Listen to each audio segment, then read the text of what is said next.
Meanwhile, let's get back to our conversation on housing because our next guest runs a long-standing real estate brokerage with a major presence here on the East Coast. Joining us live in studio, I'm pleased to say, is Brown Harris Stevens CEO Bess Freedman. Bess, it's great to see you. Hey guys, hey, Happy Bess. New Year. How you So doing? good to be here with both of you. Absolutely. And boy, what a start to the new year. Feels like an earthquake, yeah, right? Especially when it comes to the real estate market. So clearly this is a focal point of President Trump, and I have to imagine the Democrats as well, housing affordability. And before we talk too much about the specific proposals that have arisen in the last 24 hours or so, from where you're sitting, what do you think is the key root of the affordability crisis in this nation right now? You know, I think we have to come up, your guest before was talking about it, we need more supply.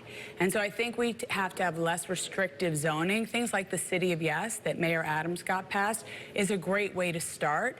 I think things like rent control is not helpful. A 50-year mortgage is not helpful. I think restricting corporations from buying homes is not going to help. That's 2 or 3% of the housing stock. It's not going to do much. I think we have to really figure out ways to build more homes so people can, there's more supply in the market. So supply and demand is the central nervous system of the housing market. And so these little talking points that politicians are selling are not helpful, I don't think. Well, you have to imagine that the volume will only increase as we get closer and closer to the midterm elections in November. But when it comes to your point that we need more supply in this country, I think a lot of people would agree with you. Talk to us about the demand side, though. Yeah, I mean, it depends on where you are, right? Because all real estate is so local. We are in New York City, which is a very different market than many parts of the country. So, this market, I mean, the prices have been pretty flat. We had a really good 2025.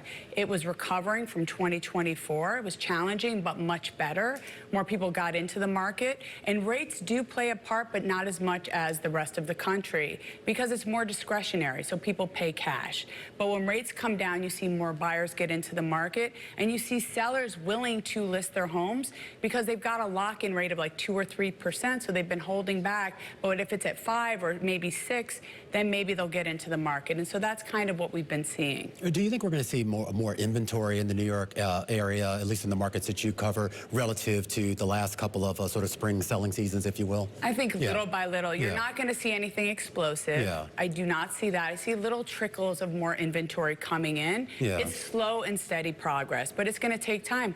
We have a new administration, right? We have a new mayor who's in place who, has all these new plans and policies, and we have to keep the city safe, and studies have shown that freezing the rent, there's decades of evidence that support the fact that that does not help the housing market. In fact, it makes it worse. Obama's chief economist spoke about this in great detail. And so we want to have good policies. Forget if you're a socialist, Democrat, Republican, good policies to help our city.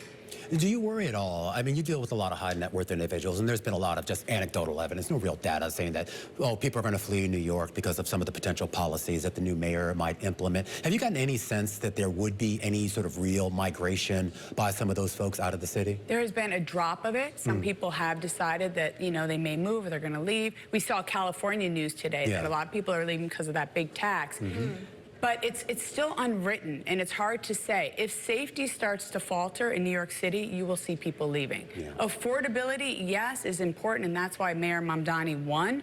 But Mayor Adams won because of safety, and we have to keep that in the forefront of our minds in a city like New York. We need safe streets and safe subways. Absolutely. And I do want to go back to the point you made that when it comes to, what we're dealing with, when it comes to affordability, in your view, a lot of that might be fixed by less restrictive zoning. But talk to us, too, about, the cost of new building right now, the pure material cost and how that is factoring. Well, see, that's another talking point from sort of the right. This anti-immigration and the tariffs are not helping housing at all because you have people who are not showing up to do their jobs on construction sites because of fear, right? And then these tariffs, I read a study today that said the average home is now $11,000 more because of these tariffs. So that has actually hurt the supply in housing. So again, we need good policies. Forget the labels. Labels stink. We need to have people that come in with good ideas so that we can build and get people into homes. We want first-time home buyers to not be 40 years old, which is what they are today. They should be in their 20s, late 20s, or early back to better with the home buying process. Do you think, though, that the solution to that will be more at the local level rather than at the federal. 100%. Yeah. It's always local. Yeah. You have to work. It's, you know, Mayor Adams got City of Yes passed because he worked with city council and borough presidents. He had hundreds of meetings, and he started that in 2022. That was no easy feat. And that's going to be his legacy, and people will remember him for that. We have to keep that in mind. All right, Bess, always great to have you. Guys. Great way to start the year with Bess Freedman. She's Brown Harris Stevens CEO.